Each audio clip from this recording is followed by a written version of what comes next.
You obviously had a really great relationship with Dillingham. How important is it for you to kind of build that relationship with Stein, and how important is that for your, communication on the field in those games? Yeah, it's huge. I'm excited to have Coach Stein with us. Just from being around him already, being around him through spring and some practices, some walkthroughs. Very knowledgeable of the game. He played the position.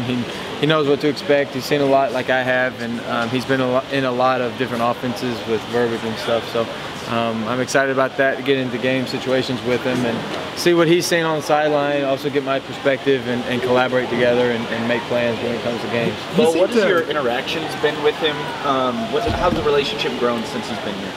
I mean, it's been great, and he's an easy guy to get along with, knows a lot of ball, just a great guy, foundational, great guy. He's got a great sense of humor, serious when he needs to be serious. So I've just enjoyed picking up on some things from him. He's very knowledgeable of the game, very smart.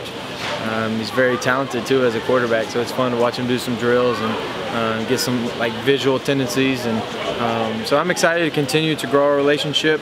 Obviously, it's got to be serious from coach to player, but then off the field it can be a good relationship and continue to grow that. He was talking about the first time you guys talked on the phone, and he didn't get too specific, but he made it sound like you kind of were challenging him, like you were asking some really probing questions. What do you recall wanting to get out of that first interaction?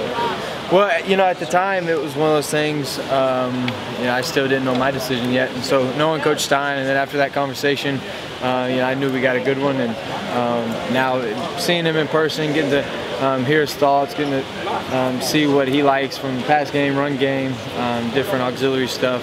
It's just fun learning ball, fun talking with guys like that who are like-minded, smart, good guys, and just they want to have success themselves. We haven't heard from you since your decision to come back. Just what was that process like, and what made you feel like, hey, I want to be in Eugene one more year?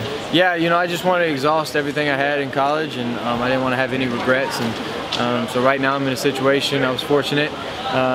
Both were great opportunities, both were going to be great decisions, and then right now that I chose Oregon, it's all in, and there's just going to be a great season, more time to develop myself and get better, and there's always room for improvement. And I didn't want to leave college with nothing to show for it, so I want to really do a good job this season and go in there and win a lot of games. Can you feel the experience or the knowledge that you have playing as a fifth-year guy? Because there's been fifth-year senior quarterbacks, but there hasn't been yourself. We're going to be a 5-year starter at the college level. Do you see that experience playing in right now at practice? Yeah, I do. And as a matter of fact, this year is probably the most eye-opening, that I really get to see it.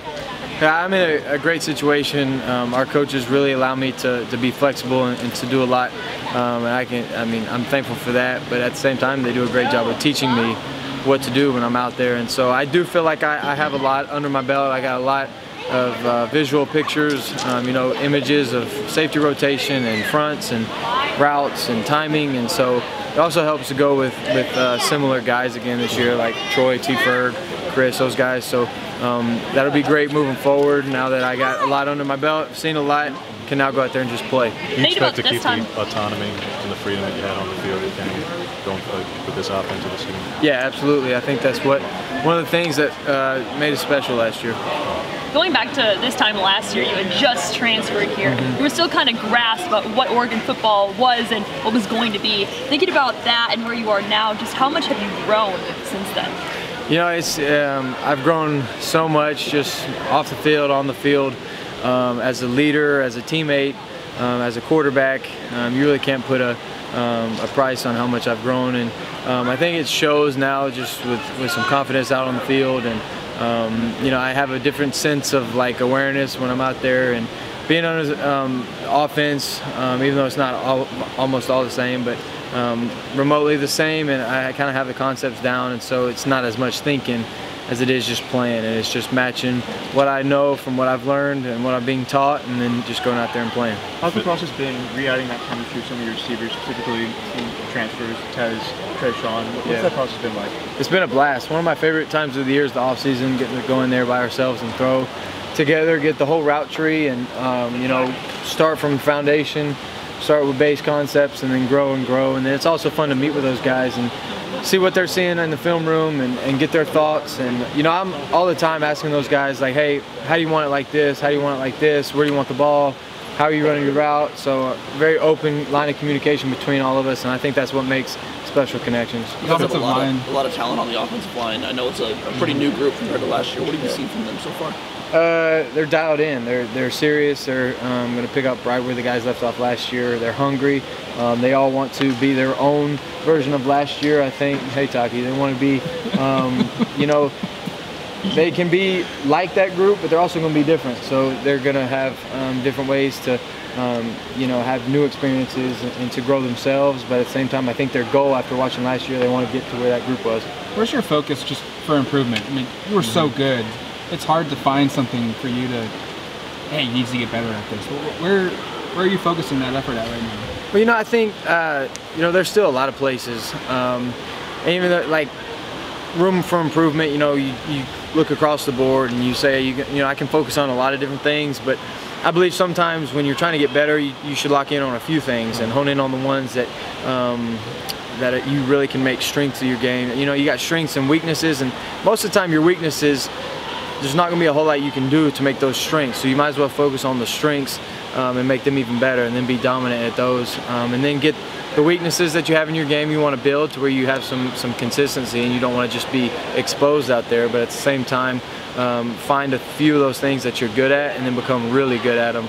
And I think that's what makes special quarterbacks. Do you have an example of one of those things that you feel like you're really good at? Yeah, so like when you talk about completion percentage, when you talk about taking completions, there's a fine line of like, you know, I can force this, I can fit this in there, but at the same time my back's open. So like finding where the fine line is of I can make that throw versus it's not worth it, just take the completion, because at the end of the day, being consistent, completing the ball, that's what makes quarterbacks really good. How do you see them Ty and Austin? I mean, those guys are doing an exceptional job. Both guys make plays. Both guys are great leaders in their own right. They're great teammates, great guys to have in the quarterback room. They challenge me in individual. They challenge me in team periods. I'm fortunate to be surrounded by a great group of guys, and it starts with those two. What's impressed you about? What's impressed you about Coach Stein's football mind? I mean, you guys have had conversations. He seems like a very detailed person, as you are. Like when you guys kind of just start chopping it up, what's that like? You know, he's got he's added different things. He's brought in different things that I haven't really done before. So I'm really eager to like listen to him and say like, okay, how you do this, how you do that. And if I just don't know, then I want him to teach me as much as he can. And that's what he's done a really good job of. He's taught. He's taken what I know, and we're going to continue to do that, and then he's also taught the things that he knows that have worked well for him. And then I think collectively we're going to have a great time. And you know, I'm just it's different when you know, Coach Stein has played the game. He's played for a bunch of different OCs.